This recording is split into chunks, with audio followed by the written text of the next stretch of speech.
প্রকৃতিতে জেঁকে বসেছে শীত। রাজধানীর ঢাকাতে রেকর্ড ভাঙছে তাপমাত্রার। ফুটপাত থেকে শুরু করে বড় দোকান এবং শপিং মলের সবখানে প্রতিবারের মতো গরম কাপড় কেনার খুব একটা ভিড় বাড়েনি। তাই দাম নিয়ে প্রতিক্রিয়া না থাকলেও ক্রেতারা বলছেন শীতের আগেই তারা কিনে ফেলেছেন। নিবিড় সাহাকে সাথে নিয়ে আরো জানাচ্ছেন মির্জা ইমতিয়াজ। ভর দুপুরেও দেখা নেই সূর্যের। কুয়াশার চাদর মুড়ি দিয়ে ভেসে আছে ঢাকার আকাশ। তাপমাত্রা নেমে যাওয়ার এমন দিনে নগরবাসীর ভিড় বেড়ে যায় গরম কাপড়ের কেনাকাটায়। তবে এবছরের ছবি কিছুটা ভিন্ন। শুক্রবার ছুটির দিন সকাল থেকে রাজধানীর মার্কেটগুলো ছিল অনেকটাই চাপহীন। দোকানিরা পাননি কাঙ্ক্ষিত ক্রেতার দেখা। আবার যারা কিনতে এসেছেন তারাও বলছেন দাম নাগালেই। যেমন আমি আজকে একটা হুডি কিনতে এসেছি, আমার মনে হচ্ছে হুডিটা ঠিকই আছে প্রাইস হিসেবে।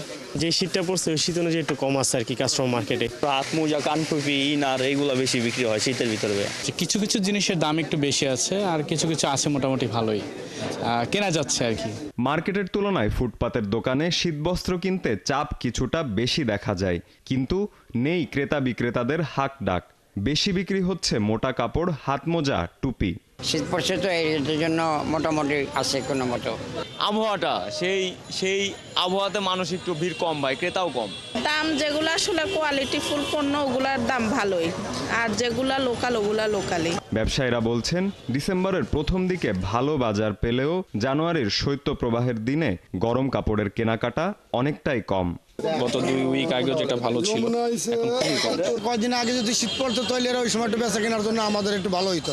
এখন ওই যে লাস্ট সিজন তো শীত বেশি পড়লেও কিন্তু বেচা কেনা একটু কম। আরও শীত নামলে কেনাকাটা জমজমাট হয়ে উঠবে বলে আশা করছেন দোকানিরা।